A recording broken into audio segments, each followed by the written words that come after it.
Hey, welcome back. This is Cavallo from datingadviceguru.com. You know, flirting with a guy is tough enough, but most women want specific tips on how to flirt with a guy when they text. Texting a guy adds a whole new layer of complication, but it also makes things a lot simpler too. So that's what we're going to talk about today, how to flirt with a guy using texting.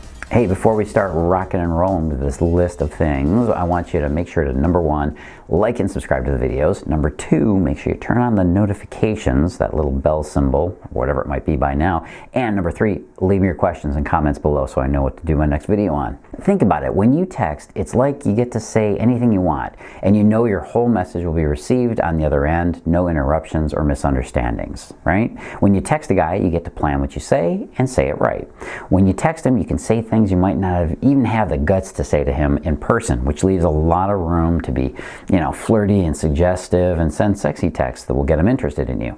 But before we dig in deeper, I want you to always remember some very important tips that you have to know about texting and flirting with guys. Tip number one is guys are awkward as heck in texts. It's true, men aren't all that savvy when it comes to sending texts to women.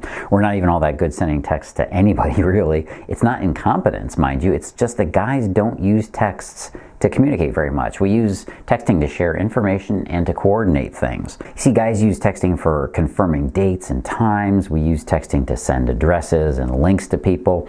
We'll send jokes and fun stuff. We'll send alerts, warnings or cautions about things, weather, hazards, accidents, whatever. So keep in mind that his responses to casual conversations in text might seem short and almost unfriendly. You just have to know where he's coming from. Tip number two is coy is best. When you're in doubt, you have to lean towards being more shy than forward when texting guys. Now, this is where a great many women are confused. Coy means making a pretense of shyness or modesty that is intended to be alluring. It does not mean be difficult. Don't be hard to understand. Don't be weird, okay? Because sometimes this is not clearly understood by women who didn't get good advice from their moms. And I'm just calling out the truth here. Tip number three is when in doubt, scramble. A good friend of mine has a technique he calls the scrambler. It's something he teaches to men who are trying to be more attractive to women. So he tells guys that they shouldn't be so predictable when they talk to women. Be a little bit, different. This roughly equates to what we call a pattern interrupt. Don't let that term fool you or scare you. A pattern interrupt simply means you throw something into your conversation that's completely unexpected, kind of off the wall, and it's usually unrelated to what you're talking about. For example, if I'm talking to my friend about where we want to go for lunch and I suddenly blurt out, "Nice car," because I see a Ferrari pass by, that's a pattern interrupt. You probably went, "What? What car? What are you talking about?" It scrambles the other person's circuits for a second as they try to figure out the context of what I just said. Car, what? Wait, oh, the Ferrari, I get it. The same thing can work for you when you use texts and texting guys. Don't use this technique too much or you could seem a little bit weird, but when he says something to you that throws you off or you feel an emotional reaction coming on, like you don't get what he's saying or you start to get worried, how do I interpret this? That's a perfect time for you to just distract him by saying something a little off the wall. Tip number four is don't overanalyze. When a guy sends you a text that you don't know how to interpret, the best response is to not interpret it at all. I can't begin to tell you how many women ask me this. They show me their phone and they say, "What did he mean by this?" And they shove their phone in my face. Look, number one, you have no idea what he was doing when he sent that text. He could have been distracted. Number two, for all you know, he might have voice dictated that into his phone and then the phone dictated it or corrected it wrong. Number three, you ever had autocorrect completely change something you typed? That's another way that texts are screwed up and misunderstood. Number four, guys just aren't great at talking about feelings, emotions, and connection stuff, much less texting them. So if he was in the middle of trying to communicate that, he probably screwed it up.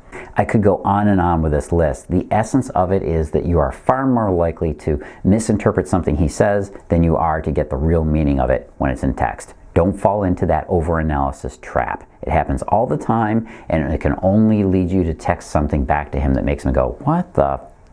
All right, now let's dig into the hardcore stuff. Let's talk about how to flirt with a guy texting. Secret tip number one is popcorn text him.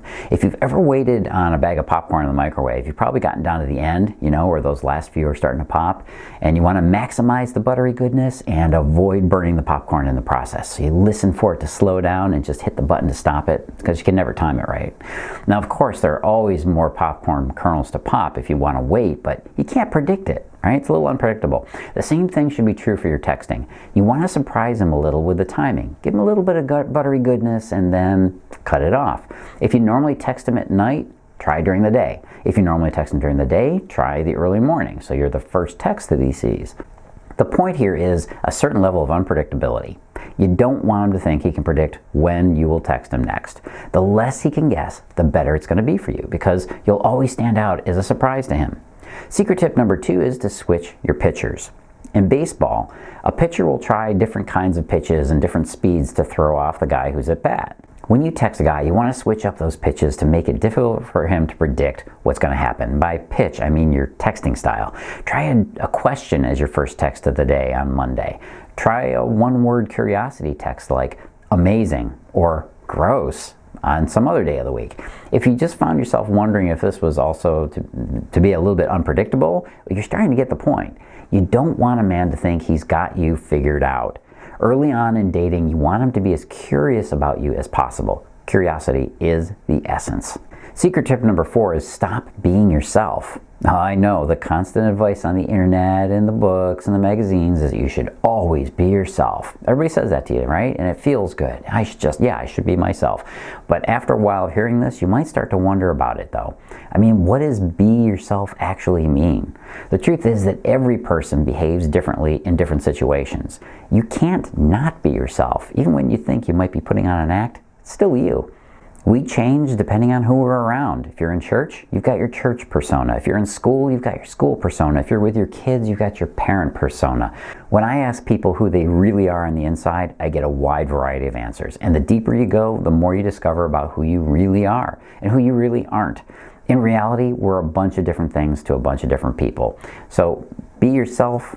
Everyone else has already taken. Great advice, right? So yeah, you want to be genuine. You don't want to be fake, right? As much as you can be, you want to be genuine, but you also don't want to get hung up on this idea that you have to be super truthful or whatever personality trait you think is you. We aren't just one thing to everyone. We're like a committee of people that can step up and adopt a role when it's needed. So you know what? Sometimes it suits you better to be a different version of you, especially when you're dating.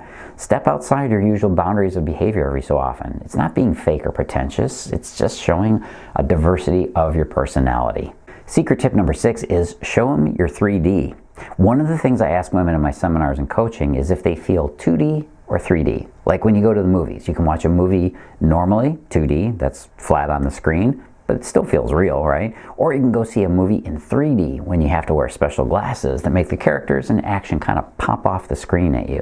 When you stick to certain topics or certain ways of dressing or certain ways of acting around a guy, he can sense how 2D or 3D you actually are. A 3D gal feels like she's more alive to him. She's going to have more of an exciting effect on him because she's got more going on. A 2D woman feels more flat and boring and basic to him. She's going to be the woman he goes to for physical affection, but not for deep emotional connection. Yes, you're hearing it here. Men need that intellectual edge if they're going to choose you as a long-term partner in life. Because a guy knows that he doesn't just want to have sex, he wants the whole package. He's got to have somebody that he can talk to, stay engaged with, and connected to over the years ahead. So yeah, you got to show him that you're a 3D gal through and through. Secret tip number 7 is creative compliments. Women don't always realize how starved men are for genuine compliments. Even better is if we can get a real compliment that touches our heart. You see, women live in a slightly different version of the world than men do.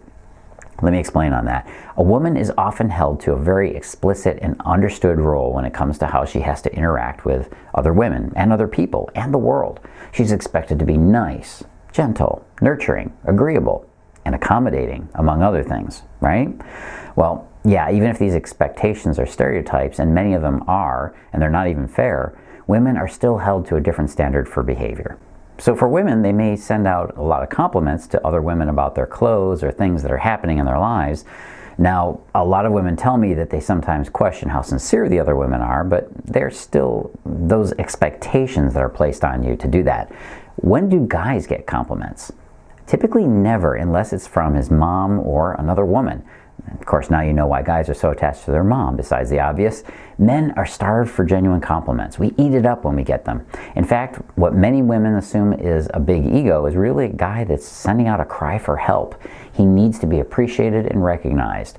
But there are very few people out there that can do it in a man's life. One of the best things you can do in a text is to simply compliment him. Send him something small and simple like, you know what, it's great to know a guy like you. Something like that will make him happy for the entire day. Guys never hear that kind of stuff. Take it from me. Now, don't gush, don't overpraise, but that will have a deep impact on him. And if you really want to keep going with this, if you want to go into the deeper levels, how to make guys really connect with you, to know the secrets that the women out there that get pretty much any man they want, she's not doing it just on beauty. She's doing it with a skill.